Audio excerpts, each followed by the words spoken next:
Right, good morning everybody and welcome to Funders Fair 2024. It's fabulous that we've got such a wonderful turnout. Although, as I was saying to someone just a few moments ago, I suspect that's indicative of the level of need. And certainly I was at a conference yesterday on the Community's Mental Health and Wellbeing Fund, myself and a colleague and lots of others from across Scotland.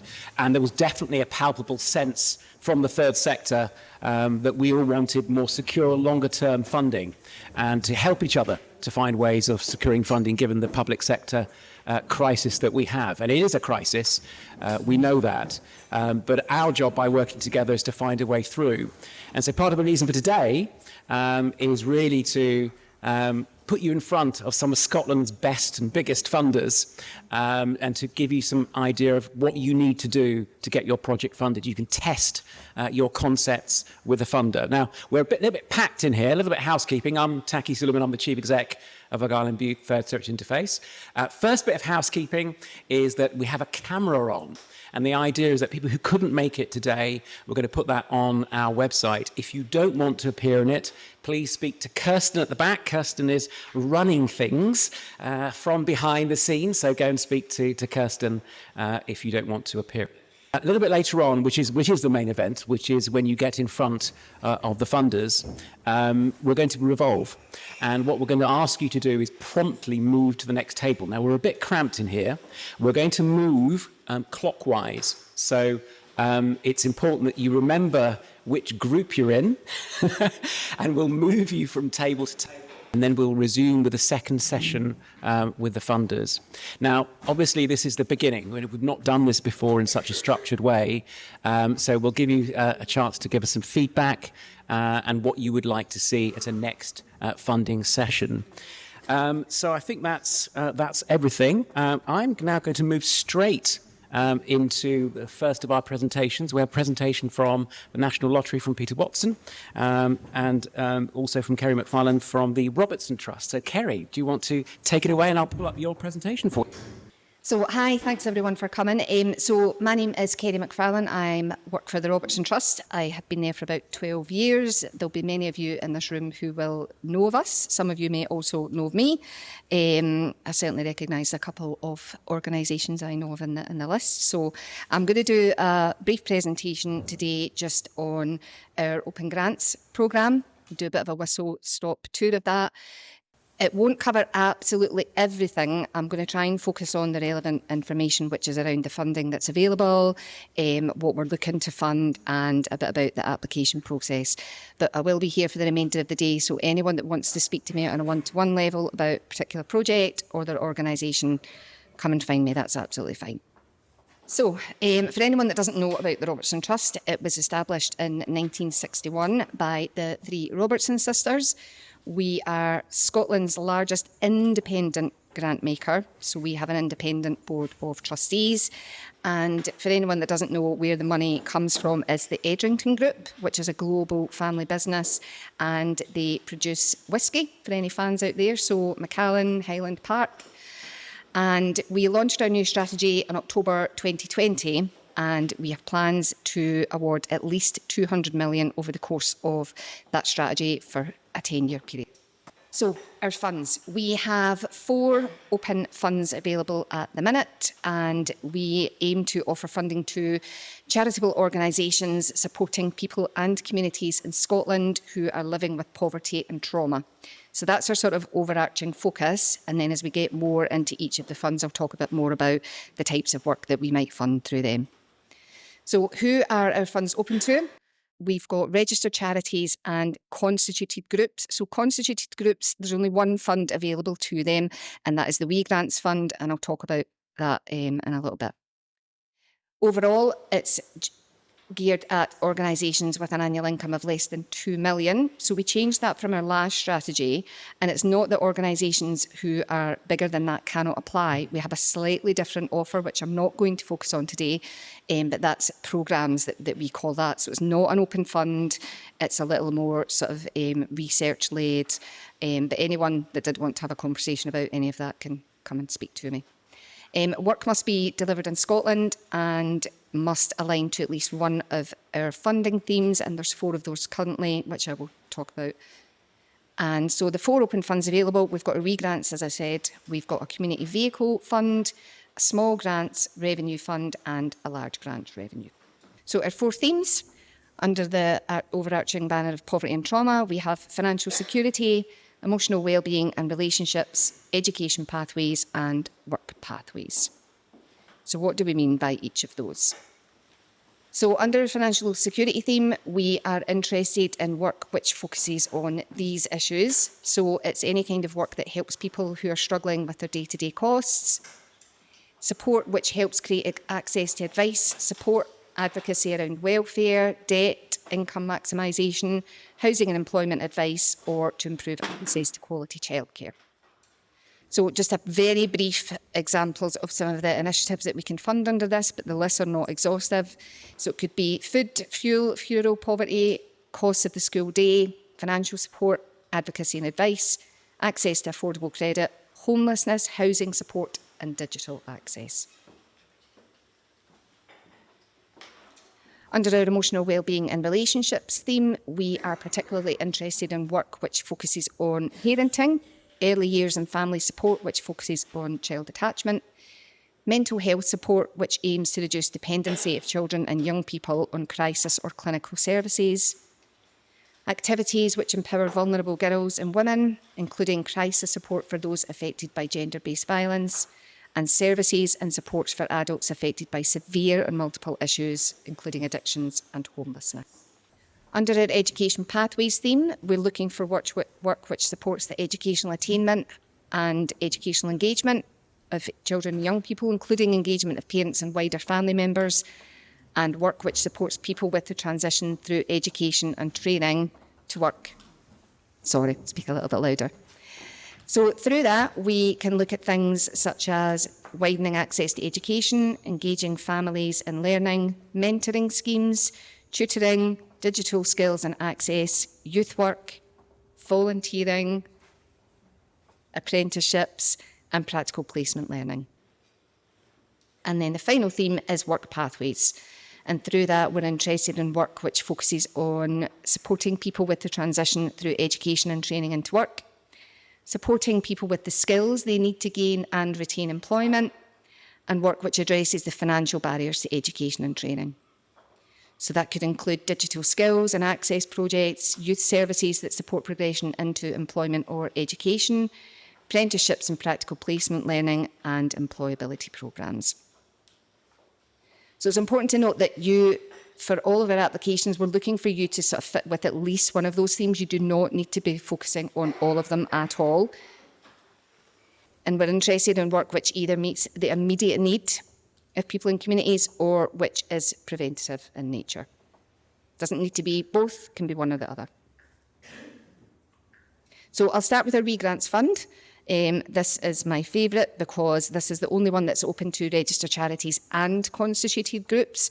So we didn't have that up until we launched the new strategy. We piloted it for 6 months. Some of you might already be aware of it. And we did that to sort of test putting out an offer for, smaller, really grassroots, locally led groups that weren't necessarily registered charities. Demand was overwhelming. So we worked with the organisations that we funded through that to get some learning about what worked, deliberately to make it an easy to access fund, light touch application process and assessment, so that it was really easy for these really small groups to be able to access funding. So we ask that the organisations and groups that apply have an annual income of less than 25. That is not an absolute. I want to make that very clear. We're quite flexible. Anytime I mention an income threshold, we can be flexible around that. We would certainly not want to disadvantage a group working in a really strong area of work that we wanted to fund if their income was, for example, 30 or even sort of 35. So we can bend the rules a little bit, so don't let that put you off. Funding available is from £300 up to £2,000, and it's for 1 year only. We are looking at increasing the maximum award amount for re-grants. We don't have a specific date or amount for that yet, but that's in recognition of just the cost of living crisis and how far £2,000 will go. So we've taken that on board. It can fund anything. It can be one-off projects or running costs. It can cover capital or revenue. It's unrestricted across the board. There are some things that we can't fund in terms of ineligible costs. So an example would be if you wanted to refurbish your scout hall or some other capital work, we would need you to either own that or to have a lease on it. So it's just little things like that. It's a very light touch, short application form and process. The bulk of the form in terms of the questions that we ask, it's 3 questions. It's who are you, what do you do, what would you like funding for, and how will it make a difference, and how have you involved your community in the development of this work. You can apply any time. So decision within 8 weeks, that's what we advertise on the website. However, at the minute, I think the average turnaround for a wee grant is 4 to 5 weeks. Some applicants have had a decision within 2 weeks, just depends on volumes and how busy we are. But we aim to get them through as quick as possible to give people an early decision. There is no formal reporting required on it. We won't email you or get in touch after a year to ask for a form or any update. We won't ask you how you've spent the money or if you've spent it. We love to get reports. We love people to get in touch and send pictures and other things. But again, it's entirely up to you. We don't ask for that. And again, I've put there, it's focused on organisations that are working at a real grassroots level, really involved and community-led.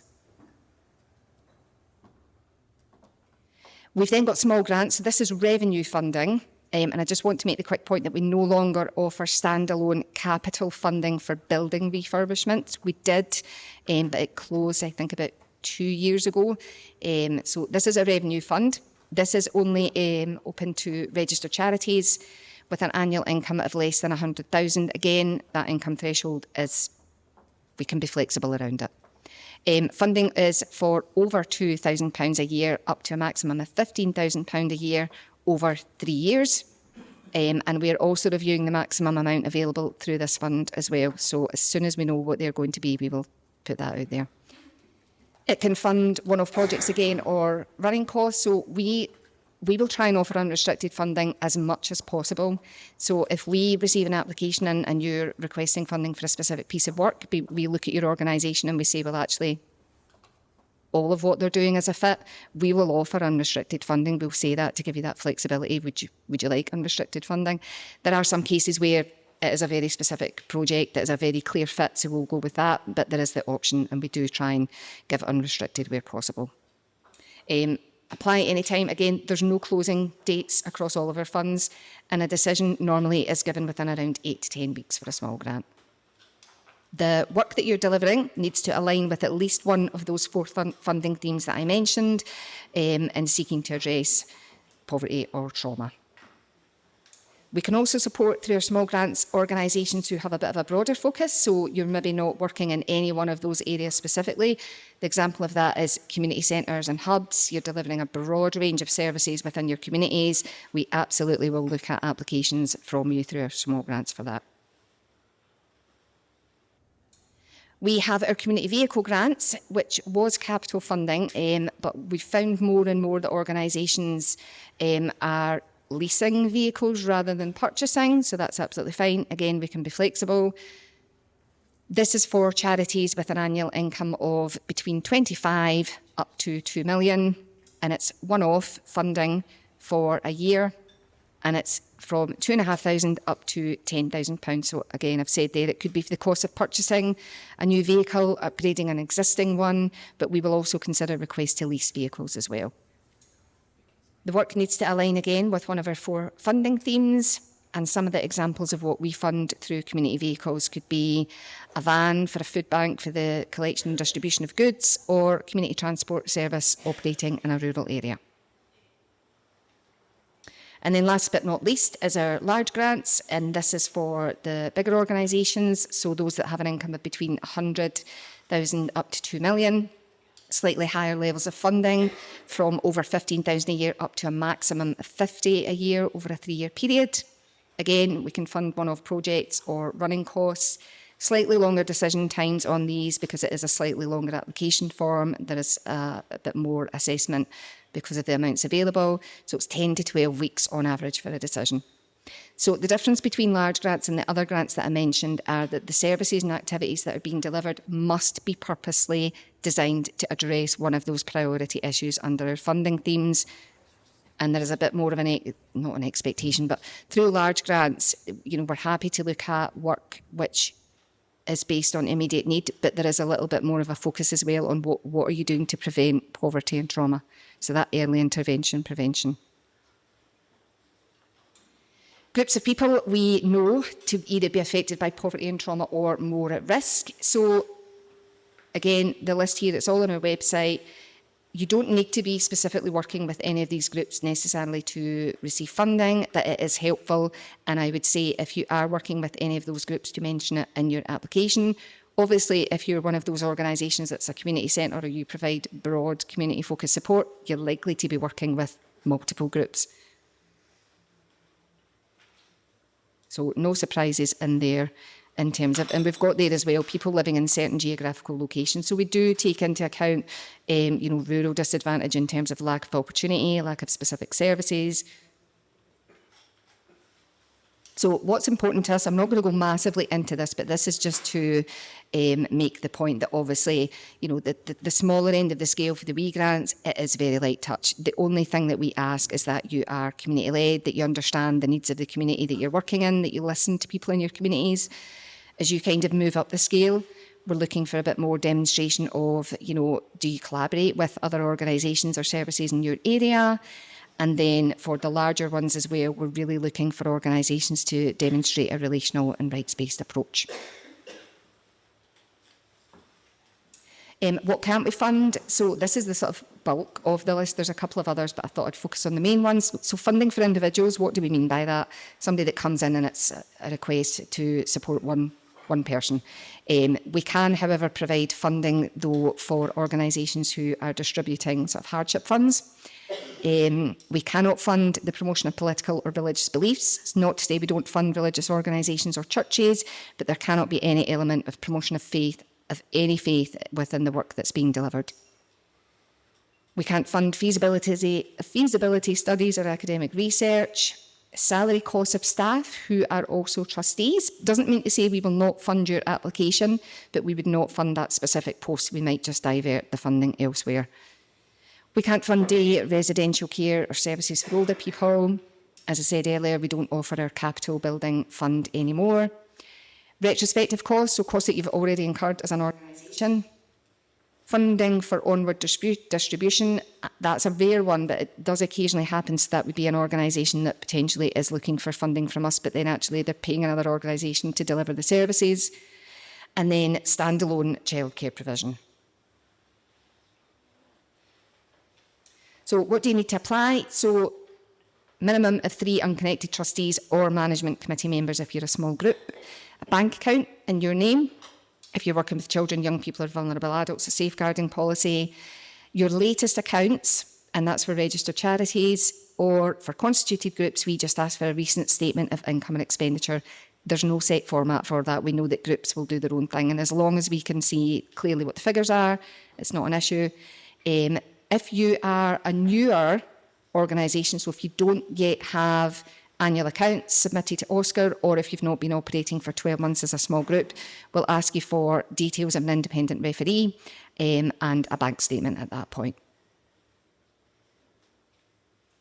Some top tips on applying. Make sure you're eligible. I know that sounds very basic, but just to make the point here, I said earlier that our funding is open for registered charities and constituted groups. We are not currently funding community interest companies. So just make sure you meet the basic sort of eligibility requirements, because we do actually still get applications in from people who aren't eligible. Does the proposed work fit with our funding themes? So I would advise definitely checking them. And again, I put later on, if you're not sure, ask. We're not a big scary funder. We would much rather have a conversation with people who aren't sure, and then it saves you wasting time if it's not work we would support, or if it is, we can give you a bit of advice on what to put in your application form. I put avoid using jargon.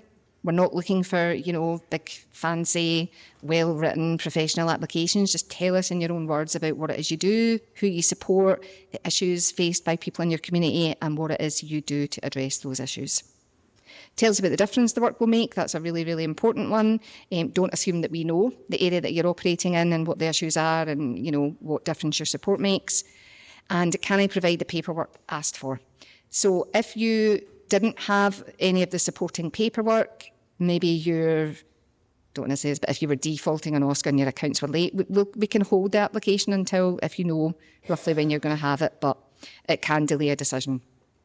Financial need, which is probably not an issue at this point in time for a lot of organisations, but again, just something that we do check, we do review accounts. You know, if an organisation comes in and asks for funding and they have 2 million sitting in investments, we're going to query it. There is a question in the application form though that just asks, tell us what it is. Maybe it's restricted for something else, maybe it's designated for a large building project. We need 2 separate contacts for all our application forms, and that's just to make sure, because we send everything by email, it's to make sure that our emails get to you. So that's the acknowledgement email and the award email. Obviously, people move on from organisations, people leave, you know, there's lots of other things going on. So that is the reason that we ask for 2. Provide a fully costed budget for your work. I've said they're not required for regrants. All we ask for regrants is what is the total cost of the work. You do not need to give a breakdown for it. But for anything else, it's useful to give us, particularly the small and large revenue grants. If you're asking for funding towards the salary cost of a specific person, the job description. And I've just put there for project focus requests, be mindful of the decision timescales just in terms of when you want that to take place, because we can't fund retrospective work. Main reasons for unsuccessful applications, eligibility. We do actually still get applications in from community interest companies or organisations that are based somewhere else. We have seen it. The work is not a strong fit with funding themes, and again, that's why I would strongly advise to get in touch. If there is any uncertainty at all, we can help you demystify it. And if your application doesn't demonstrate links to how your work will address poverty and trauma. Financial need, again, it's rare, but it does happen. And ineligible costs. And again, I've just said there, get in touch. I'm happy to speak to anyone today. I'm happy to follow up with anyone after this, whether it's a Teams call, phone call, anything at all, you can get in touch. Very quickly, sorry, I know I'm over, and just ready to apply, just said there, apply anytime. There's no set closing dates. We have a decision meeting roughly every 6 weeks, so we have quite a lot of decision meetings in a year. Complete our online application form. If you have any issues with the online form, we can provide paper copies. We're happy to look at other ways of applying for people. And yeah, the supporting paperwork that we ask for, you can either attach it to the online application or you can send it to us by email, post, or you can even hand it in to our building in Glasgow. Kerry, that's brilliant. Thank you ever so much. We've got, let's thank Kerry in the usual way. Kerry, are you okay to take 1 or 2 questions? We've still got some time. Yes. Are there any questions from the floor? Brilliant. Would you wait for the, Margaret, would you wait for the microphone? It'll wind its way towards you, I promise.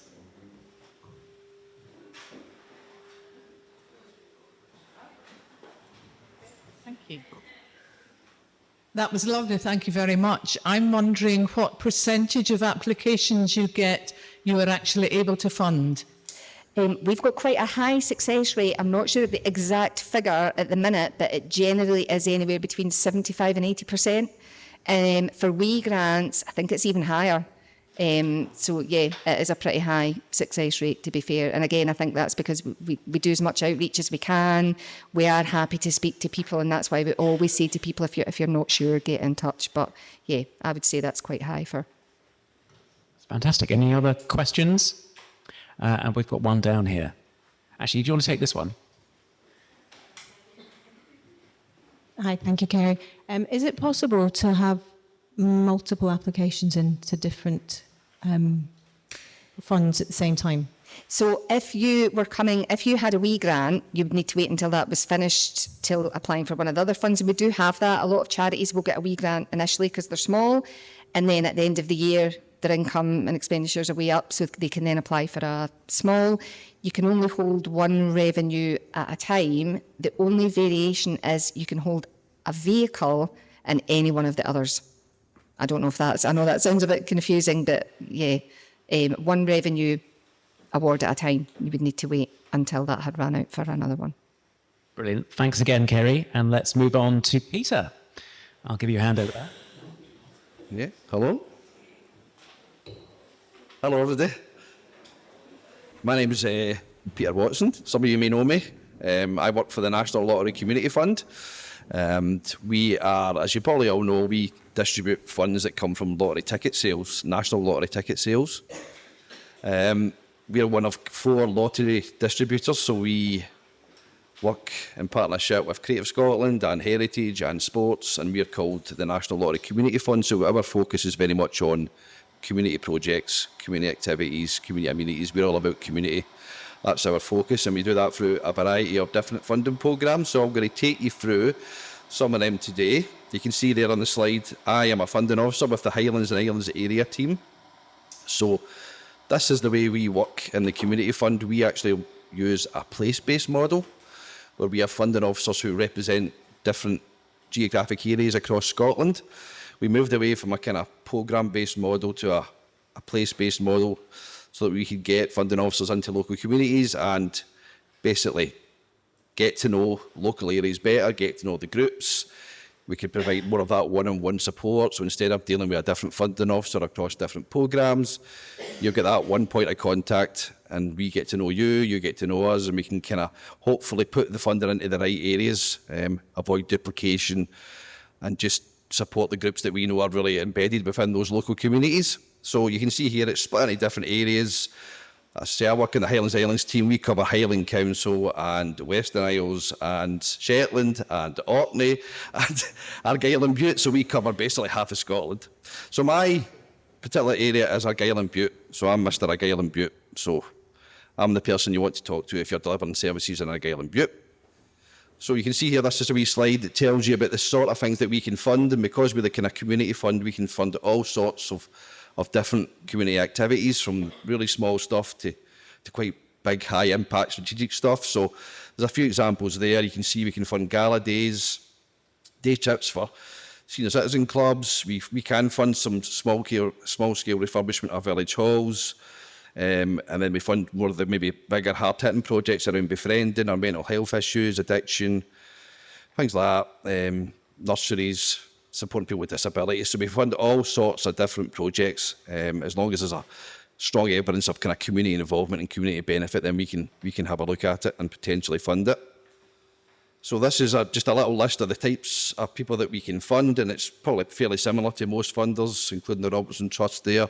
We can fund charities, SCIOs, we can actually fund CICs, companies limited by guarantee, and we can also fund constituted groups, so you don't necessarily have to be a charity or a company. As long as you've got a constitution and a managing committee and you've got a bank account in your name, you can apply to one of our programmes. We wouldn't fund individuals, sole traders or private limited companies who are basically make profits, so it has to be a not-for-profit organisation. And this is some of the examples of the things that we can fund. I'll go into more specifics about the individual programmes in a second, but then in general terms, we can fund out a broad range of costs, and you can see some examples here. Salary costs, overheads, we can fund travel, we can fund refurbishment to buildings, equipment, promotion, marketing, and we can fund cost of living responses as well. Again, similar to the Robertson Trust, we wouldn't tend to fund retrospective costs or promotion of religion or political views. We can't fund anything that's kind of linked to the statutory provisions, so school curriculum, things like that. And we can't fund alcohol either. That's one that I always mention, because you wouldn't believe how many alcohol requests we get. In terms of the programmes, this is our kind of small grants programme, and this is our most popular programme. It's called Awards for All. I think there's a few groups in here who've already accessed that funding. You can see there's a wee summation of it there. So basically you can apply from up to £300 up to £20,000, and you can spend that money over 1 or 2 years. And this is again very much focused on community projects. We do deliver awards for all in partnership with Creative Scotland and Sports Scotland, and if it's a specific sports or arts project, then the limit would be up to £10,000. That's mainly because of budgets. It's just the way that programme works, but we can consider the sports and the arts focused projects as well. What we're looking for in Awards for All, again, is all about community activities, community services. How do you involve your community? How your community involved in delivery and involved in service design. It's all about how the community are involved. We want to fund accessible community projects. That's the key, and you can see it's very broad. Awards for All, it can fund a variety of different things. Again, community events, equipment, promotion, start-up costs, buildings. It's very, very wide and varied, and it's probably our kind of easiest programme to access. And again, like the wee grants programme for the Robertson Trust, this is probably the first port of call for maybe the smaller organisations, the grassroots organisations, kind of access our funds. Again, that's usually about 3 months for turnaround time in terms of assessment, and you don't actually have to speak to us before you apply. You can apply directly through the website online, although I would always encourage you to speak to myself, Mr. Argyll and Bute, before you put in your application. These are the themes around our larger programmes. We have 3 larger programmes at the moment. You can see there, Improving Lives is up to £200,000 and Young Start is up to £100,000. These are more thematic programmes rather than maybe geographic community programmes. Young Start is very much about youth-led projects. You can get up to £100,000 over 3 years. So these are very much about thematic. So Improving Lives would focus around issues like mental health, addiction, isolation, could be abuse, discrimination, financial poverty. They're very much targeted, ongoing services that help improve lives. Again, Young Start is around supporting young people aged from 8 to 24, and that is very much focused around youth-led activity. There has to be young people at the heart of the project. They have to be involved in the delivery, have to be involved at a volunteer level. We like to see them involved at a board level as well, so it's very much youth-focused. The other bigger programme we have is called Community-Led Activity. You can see that there on the right-hand side. That's more focused, rather than moving away from the thematic, it's more focused on geographic community. So that's the kind of programme we've set up that's maybe more suited for community anchor organisations, things like development trusts, could be community councils, groups that are very much embedded within a geographic community, and it's all about delivering a programme of health and wellbeing activity based on what the community wants. We want to see a group who've got strong community membership, they demonstrate strong community consultation, and they really are embedded within that community. But we're hoping to fund health and wellbeing activities through that particular programme. You can see you get 150 over 3 years. So all these larger programmes, you can get up to 3 years funding. And there's some of the themes I mentioned there for Improving Lives. That's the first 5 or 6 there. 5, you see, they've been the Improving Lives themes around about children and young people who have faced challenging circumstances, isolation and loneliness, surviving abuse, challenging discrimination, and financial hardship. So in terms of Improving Lives and that £200,000 offering, that's the sort of themes we're looking at. Again, projects for and led by young people is the Young Start programme. And then the final one there's community-led. So we're looking for neighbourhood level wellbeing work that's locally led and really led by the community.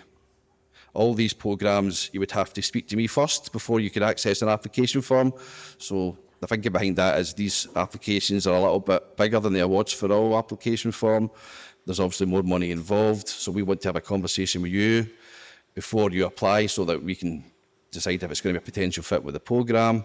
So you don't have to go to all the effort of filling in a huge application form, and then at the end of it you might not be successful because it didn't fit the priorities in the first place. So there's always a conversation with myself before you apply to any of the bigger programmes, and I would decide based on what you've told me if that has got a possibility of success, and then we'll send you out the application form and then support you through that process. Awards for All, as I said, you can just apply directly through the website. So built into all of our larger programmes are what we call the 3 approaches. You'll see this on the website if you look at any of these funding programmes.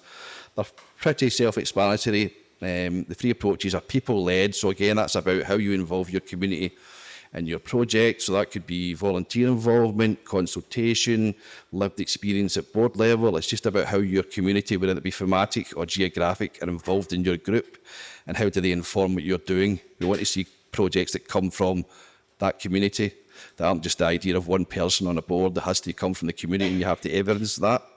So that's very important for the larger programmes.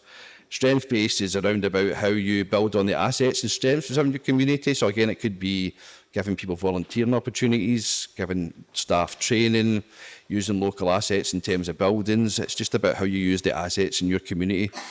Service users, how you kind of build on what their hopes and aspirations are and what their skills are. So that's what we're looking for in strength-based. And connected is really about how you fit into the community in terms of referral pathways, other groups that you're working with, who you're networking with. Again, we don't want to be funding services that are being duplicated by other groups. We want to make sure that the projects that we're funding are reaching the most vulnerable. So we look to see who you're connected with and how you can engage people in your service. So those three approaches run through all the bigger programmes. So yeah, I've got some key messages and tips here. Lots of groups think they can't come to the lottery and ask for a small amount. We can fund from £300 upwards.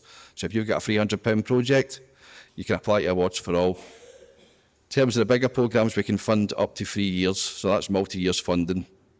We can fund core costs and existing activity. So lots of groups come to me and say, you don't fund core costs, do you? Or you don't fund something that we're doing just now. No, we can fund that as long as it fits with the priorities. We can fund your core costs and existing activity. Again, you don't have to be a charity or a company to apply, so you can apply to any of our programmes if you're a constituted group. We can fund up to 100% of project costs, although for the larger requests, if you've got match funding, that strengthens your bid because it shows that you've got other support from other funders. Previous applicants and grant holders can apply again. I answered the question earlier, you can hold different grants through different programmes, so you can hold an Awards for All grant and an Improving Lives grant at the same time. What we'd say is we don't tend to match fund between the programmes, so we would look for it to be two different projects, distinct projects, but you can access all our programmes and hold a number of grants at the same time as long as it's through a different programme. You can't hold two grants for the same programme. In terms of hints and tips, just give yourself plenty of time to gather the information that you need to do your project justice. Focus on how much money you're applying for. As Kerry said, use plain English. Just tell us what you want to do. Don't use jargon. Don't overcomplicate it. Don't make it sound fancy. I'm not clever enough to understand a lot of these big words. Just make it simple. Make it factual. How, when, how many, and how much. Just make it simple, okay? You don't have to make it sound fantastic. Just tell us what you're doing and how it's helping your community, what the impact is. And as I said earlier, please talk to me before you apply because it'll save you a lot of pain further down the road if that application isn't going to be a fit. So I would always encourage people to give me a wee call, discuss eligibility, fit with programmes, and I can kind of take you through it and give you that support.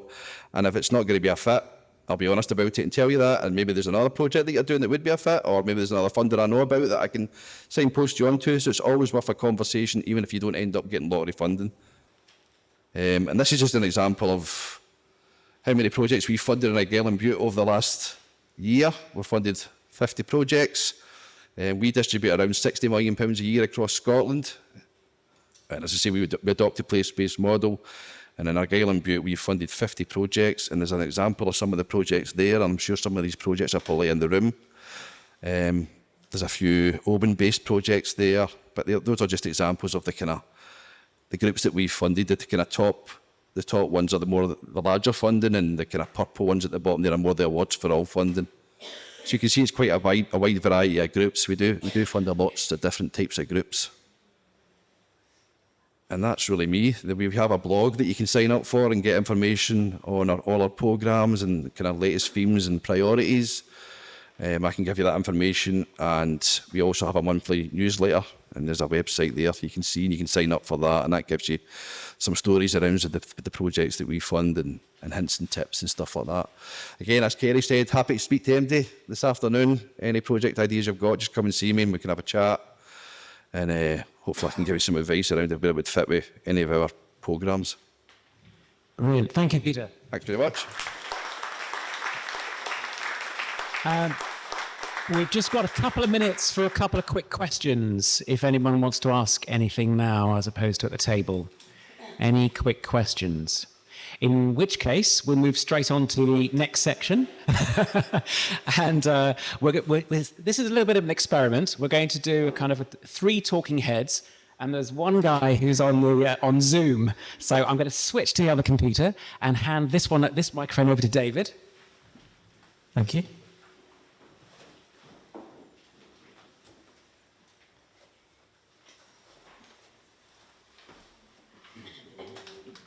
So, Jamie won't be able to see you. Jamie, can you hear us? Just nod. Yes. And we can hear you very loudly and clearly. Right, so in this kind of section, it's an experimental section. You've got 3 very different people here. Obviously, I'm Taki Suleiman. You know me as your TSI Chief Executive. I've had a 30-year career in the voluntary and public sector. And I'm offering myself up here as someone who's been a professional fundraiser. I was a charitable trust fundraiser. I was a peer-to-peer fundraiser for a political party. And I was also a fundraiser for a very, very small international development charity. But latterly, I've obviously been involved in dispersing and chairing the Community's Mental Health and Wellbeing Fund grant. So that's why I'm here. And let me hand over to David to say a brief word. Hello, I've got 2 hats on, haven't I? You do? Yeah. I should have introduced you as my new... David is our new chair. So that's the reason. That's one of the reasons why he's here. But his main reason for being here is that he is also an expert in his field, which he'll tell you about. Thank you very much.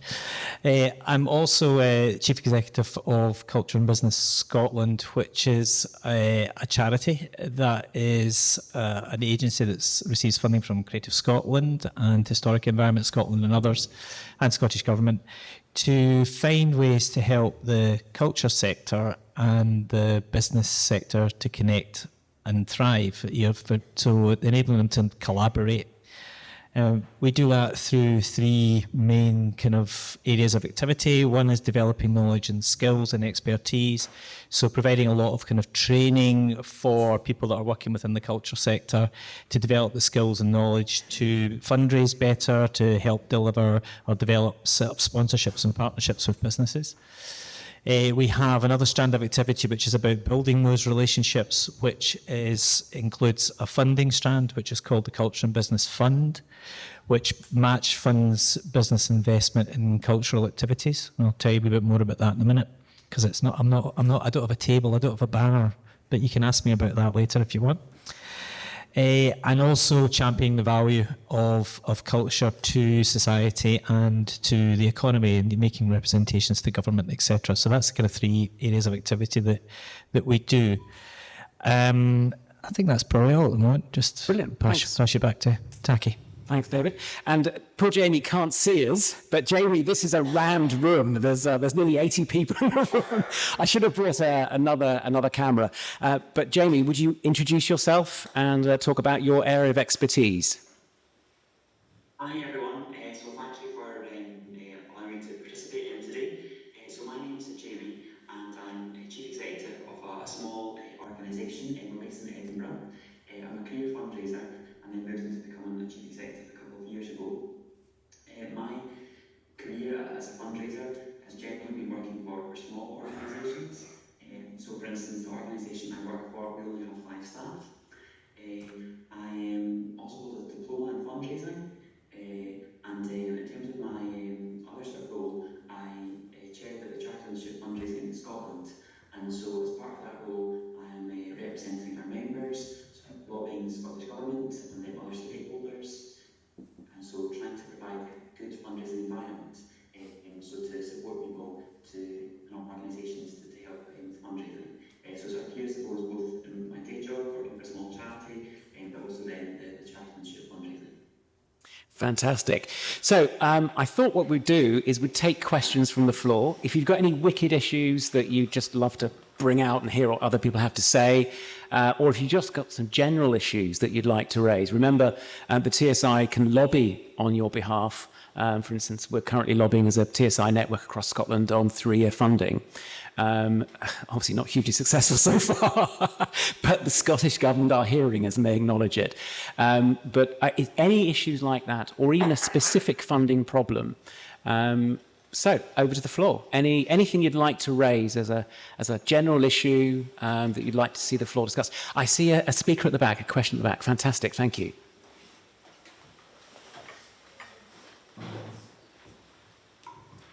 Hi, thanks very much. My name's Alison Diamond, and I'm here as for the Friends of the Argyll Papers, which is a Friends support group for an archive.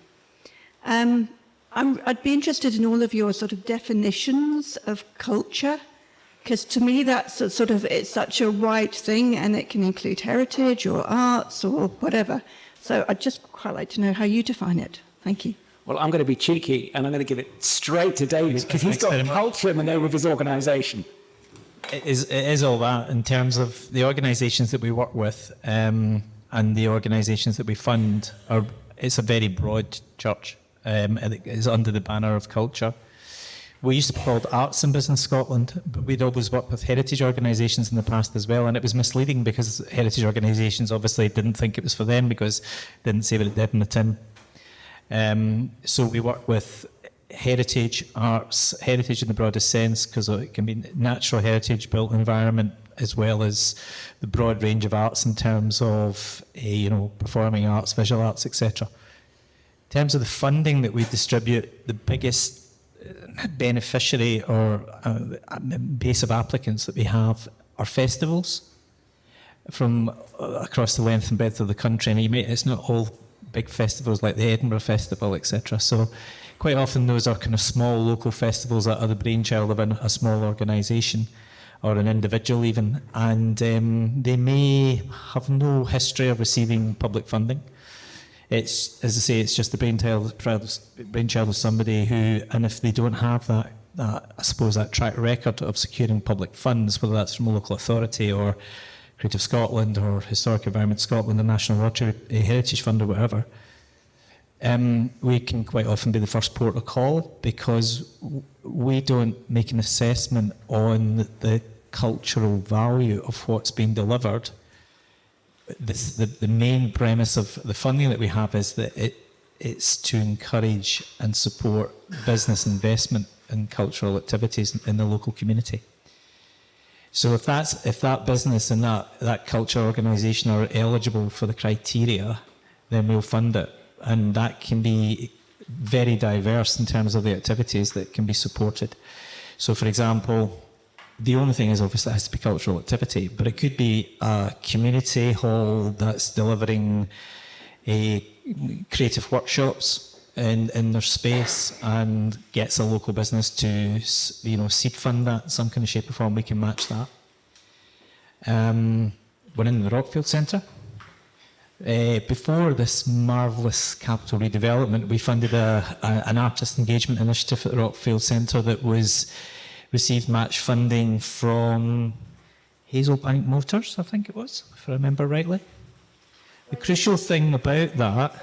Sorry, somebody's saying something. It's the Glenree Hotel. Yeah, that's right. That's right. Glenree Hotel, I think. Yeah, as well. Yep. And the crucial thing about the fund is that it's about business investment and culture, but it's also about not just cash investment, but in kind, because we recognise that. Oh, hang on, me son. Because we recognise that obviously quite a lot of businesses might be asset rich but cash poor, particularly in this particular kind of situation, financial situation that everybody finds themselves in, but they're keen to contribute to local communities. So if a business invests in in-kind support, we can match that with cash to the cultural activity. So in the case of Hazelbank Motors, they provided free car hire for artists to go and visit remote communities around Argyll and Bute to basically engage with communities. And the value of that car hire was match funded by the cash, which went to the delivery of the kind of artist's output project around it. And sometimes the rationale for the businesses for doing that kind of activity, it's not... I'm sure it's very philanthropic in some kind of shape or form. Sometimes it's actually targeted marketing. So, for example, we supported a project in on Skye, which was the Festival of Small Halls, which is basically the use of community halls around Skye for a traditional music festival. And that was match funded by the, now I'm going to say this wrong, Schlacken Hotel. Somebody probably knows I've said that wrong in this room. As long as you try. And they provided basically free accommodation for the performers who were taking part in the festival. Housed them and fed them and watered them and drink, I think, as well. And without that kind of in-kind support from the hotel, the festival wouldn't have been able to kind of go ahead. The rationale for the hotel doing it was on the shoulder months when the hotel was quiet, so it was probably going to be empty anyway.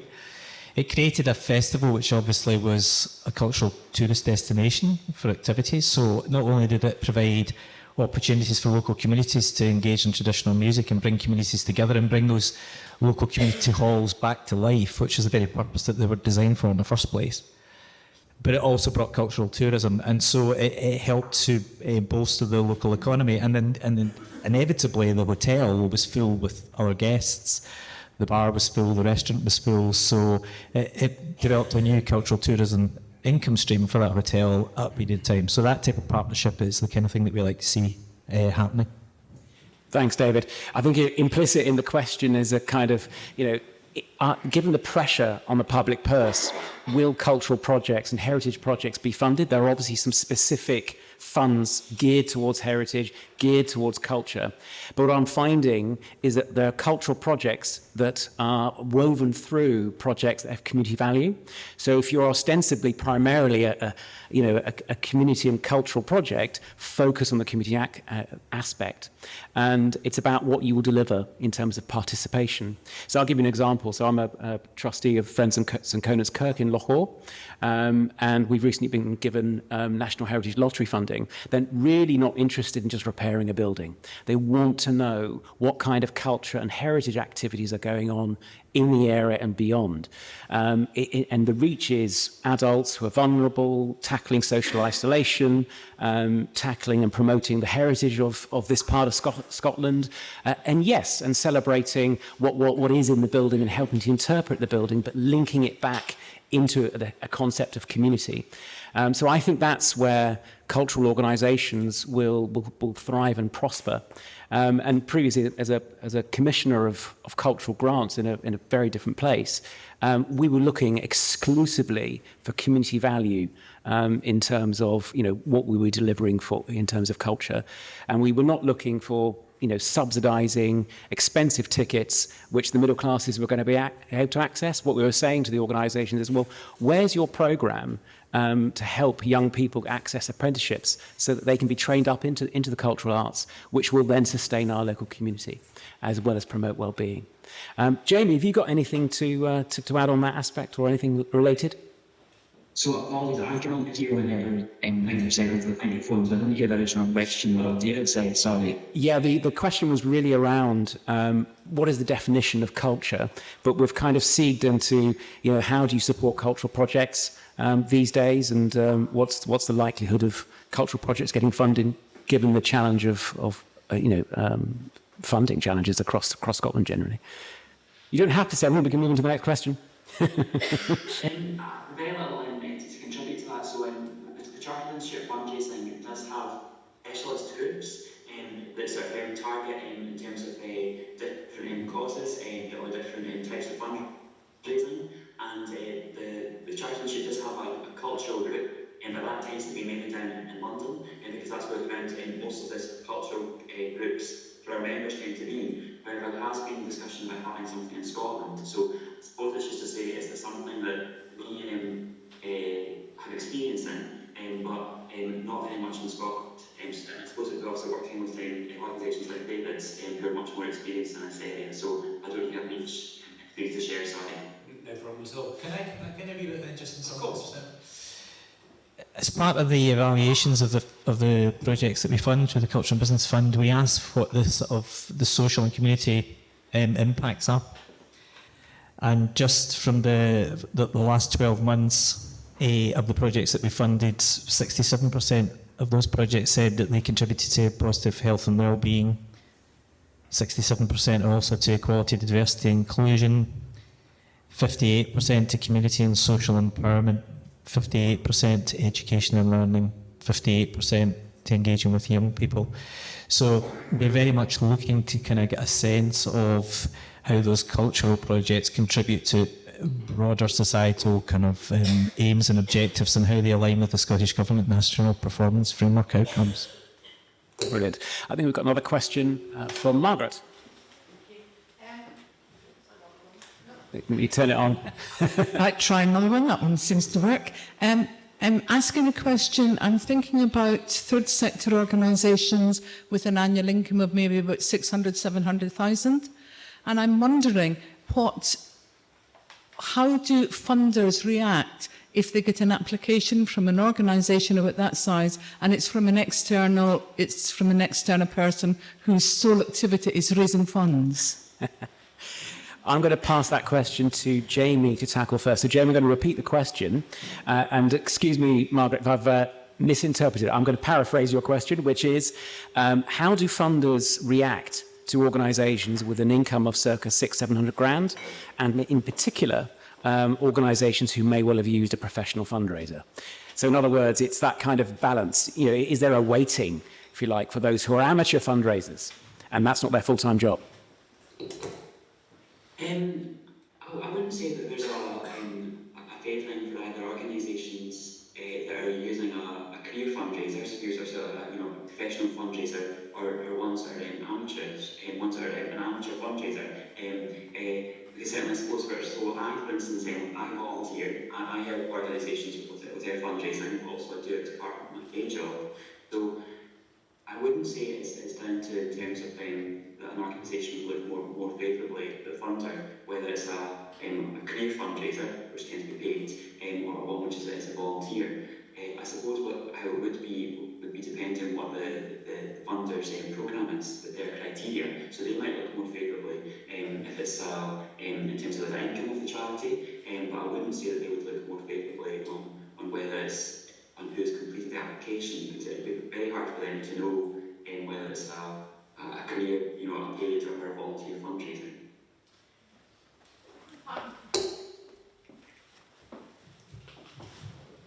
Part of my question really was partly about how do funders feel about handing over funds which then go to pay external career fundraisers? I'll jump in on this one. I've seen funders who will look at the proportion that people spend on fundraising as a proportion of income. There are some very large charities out there who will spend up to 40% of their income on generating the rest, which doesn't represent great value for money. And I know that funders are increasingly looking at what does their money give in terms of raw delivery in terms of the services into the community.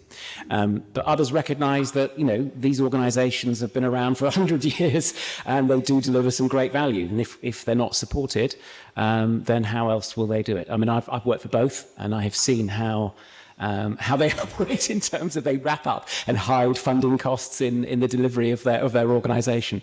They have very clever accountants do that kind of stuff.